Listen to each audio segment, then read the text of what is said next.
Dear students, Assalamu alaikum.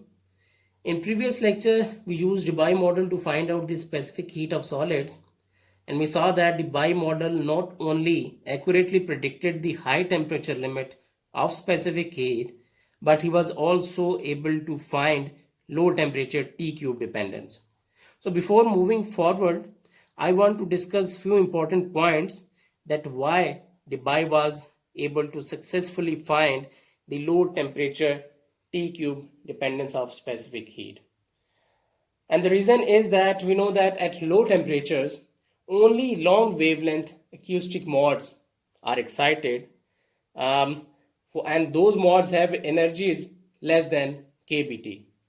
So if only long wavelength modes are excited, it means that we can ignore the discrete nature of the structure and we can regard the solid as a continuum. That is, the lattice waves, for lattice waves whose wavelength is greater than 50 angstrom, we can ignore the discrete nature of the structure. Now let's discuss that what differences will it make if we consider the discrete nature of the structure in Debye theory. We know that the discrete structure is only important when the wavelength of the lattice waves is comparable to the interatomic spacing. That is, in this way, if this is the case, then the atoms can scatter the lattice waves and can affect on their velocity. So it means that in this case, a modification in the Debye theory will be required. But he is lucky enough that at low temperatures, only long wavelength acoustic modes are excited, means that we can ignore the discrete nature of the structure. Moreover, the Debye theory can be further improved once we consider the anharmonic effects, because we know that the Debye theory only considered the harmonic vibrations of the atoms. So if anharmonic effects are included, we know that they will lead to the interaction between phonons, and two phonon interaction can produce a third phonon whose frequency is the sum of the two phonons. So in this way, we can improve the Debye model. So these are few points which I want to discuss before moving towards the next topic. Now let's move towards the next chapter, where we will study about systems with the variable number of particles. So far we have only learned about two types of systems, that is the microcanonical and canonical ensemble. And we remember that in canonical ensemble, a system of particles is specified by energy E, volume V, and number of particles N. All the microstates that are consistent with these conditions are assumed to be equally probable. Whereas in case of a canonical ensemble, the system of interest can exchange energy with a much larger system known as heat bath. That is, the composite system, the system of interest plus the heat bath, is an isolated system in this case. So we can characterize the macro state of the composite system by temperature, volume, and number of particles. So from now on, we will discuss about the third type of system, that is the grand canonical ensemble. This is a system, in this case, the system of interest can exchange the number of particles as well. So in this case, the system is in contact with a particle reservoir. So here, in this case, we can characterize the macro state of this system by temperature, volume, and mu, which is known as the chemical potential.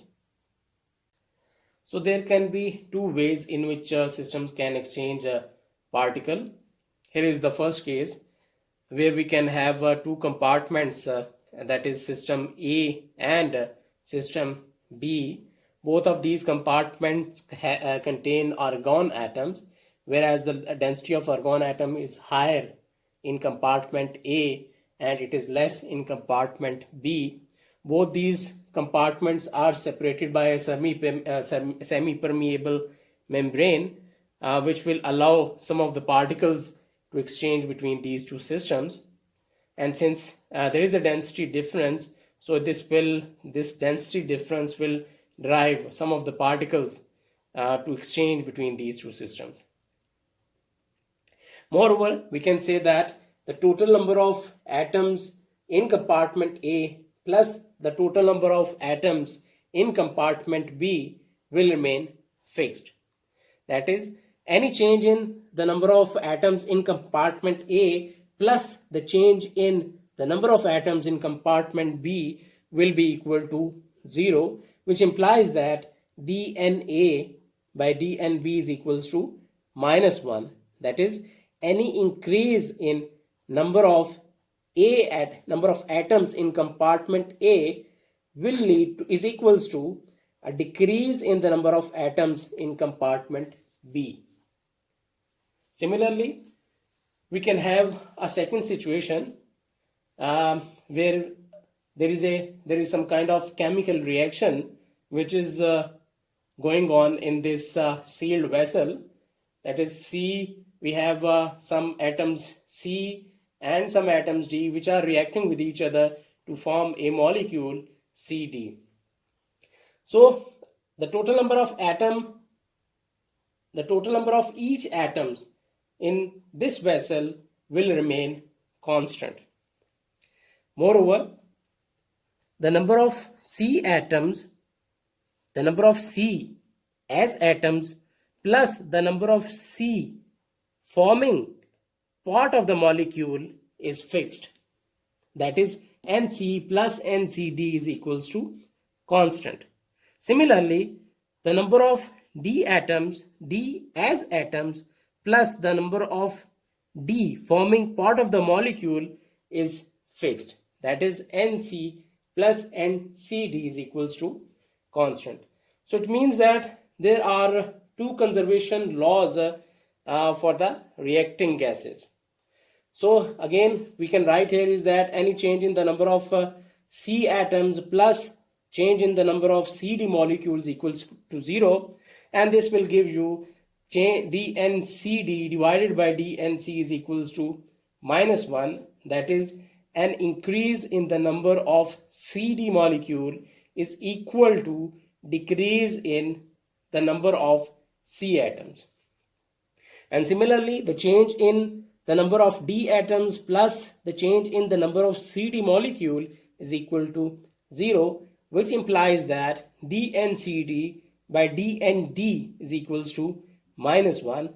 That is, an increase in the number of CD molecule is equal to the decrease in the number of D atoms. And from both these equations, we can write that dNC is equals to dND. So, the same idea can be used to describe chemical reactions which occur in solutions. For example, in water, we can have sodium plus chlorine atoms which can react to form sodium chloride, and sodium chloride can dissociate back into sodium and chlorine ions. So similarly, there are similar reactions in stars in which an electron combines with a proton to form a hydrogen atom.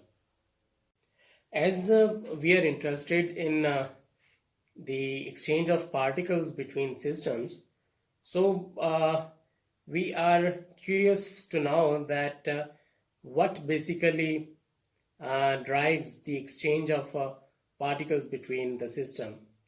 That is, what I meant to say is that we know that when we say that there is a temperature difference between two systems, and then we know that the energy will flow from a system A, from a system at higher temperature to the other system which is at lower temperature. So similarly, we want to find a condition that if there is a difference in density in two compartments, then what parameter basically drives the number of particles between two systems, or we want to know that what is the direction of flow of particles, or in which direction the chemical reaction will proceed. So to understand that, we have to again reconsider the mathematical treatment from which we established the fact that when the temperature of both compartment is equal to each other, then this is the condition for the thermal equilibrium. And how we reached to this conclusion, we have to again revise this calculation. So let's consider two systems, A and B, which are not in thermodynamic equilibrium with each other. So weak thermal contact is made between them so that the energy can pass from one to the other. The two systems are thermally isolated from the rest of the universe so that the total energy UT is equals to UA plus UB and is constant. So because the contact between the systems is weak, the entropy of the two systems is the sum of the entropies of each system. That is, we are interested to find out a condition, that what is the condition that will determine the equilibrium. So the total entropy S varies with the energy of system A. So when systems A and B are in thermal equilibrium, the entropy of the joint system is maximum. So if they are not in thermal equilibrium, the system evolves to maximize the entropy of the system to reach equilibrium. And the rate of change of entropy with time, which must be positive according to the Clausius principle, depends on the rate at which the energy passes from one system to the other. So simple differentiation of this equation will give you partial SA over partial UA. As I said, that the entropy of the system will depend on the energies of the systems in this case. So you will have ds by dt is equals to partial SUA by partial UA into DUA by dt plus partial SB by partial UB into DUB by dt. But we know that the total energy of the system is the sum of the energies of system A and B and is constant. So it means that du by dt is equals to 0. This will give you dub by dt is equals to minus dua by dt. So we can use this condition in equation 1, which will give us the following equation. So here we know that the term in this bracket is partial SA by partial UA is equals to 1 over T. We have already established these equations in thermodynamics. So here in this case ds by dt will be equal to du by dt into 1 over Ta minus 1 over Tb, and this should be greater than or equal to 0 by Clausius principle. So here we can consider different cases, that if Ta is equals to Tb, it means that ds by dt will be equal to 0, and this will give you S is constant. It means that you have reached at thermal equilibrium when there is no change in entropy. That is, the entropy of the system is maximum. On the other way around, if we impose this condition that if Ta is greater than Tb, then in this case this will be smaller term and this will be a larger term. So this will give you dua by dt is less than 0, so that the energy leaves the system. It means that the energy leaves the system A. That is the hotter system, that is the system A, will lose its energy to the cold one. And now similarly, for the case of mechanical equilibrium, we can repeat all previous calculation, and we can reach to this conclusion that a mechanical equilibrium is said to be established when the pressure of both compartments is equal, because in this case there will be no change in entropy and the entropy of the system will remain constant, and it is maximum. Similarly, we can also reach this condition, that is dV by dt is greater than 0. This shows that the side with high P will expand to the other side. And finally, we can also find out the condition for the chemical equilibrium by repeating all this calculation, that is starting from the entropy. Here in this case, the entropy of the system will be function of number of particles of system A, and it will be the sum of the entropy of system A plus sum of the entropy of system B. And again we can take the differential. Here in this case, now we can define another term which is known as the chemical potential, which is equals to mu is equal to minus T partial S by partial N. It means that this partial S by partial N can be replaced by minus mu over T. So now making this substitution, we have this equation which gives you minus mu A over TA minus mu B over TB, and this will be greater than equal to 0 according to the Clausius principle. And we let's suppose that we are in a position, we are at a stage that the thermal equilibrium has been established, so that TA is equals to TB. So now we can substitute TA is equals to TB in this equation, and we will reach to this result. Here we can see that if mu A is equals to mu B, then ds by dt is equals to 0, and this is the condition for the equilibrium, that is an equilibrium has been established and the entropy of the system is constant. And similarly we can say that if mu A is greater than mu B, this will give us a condition that dNA by dt is less than 0. What does it mean? It means that the side with a higher chemical potential loses particles.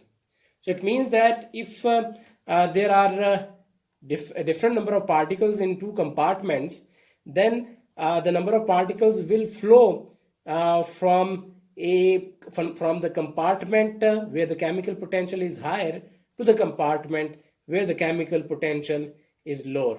So similarly, now we can say that whenever there is a temperature difference between the two compartments, the system the energy will move from a system at higher temperature to a system at low temperature.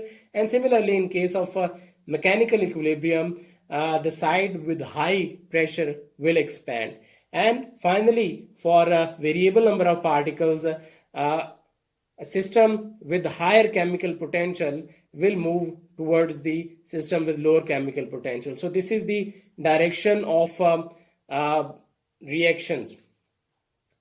So in general, now we are in position to say that in general the entropy is a function of energy, volume and number of particles. So this is it for today's lecture. In next lecture we will discuss more about the chemical equilibrium. Thank you.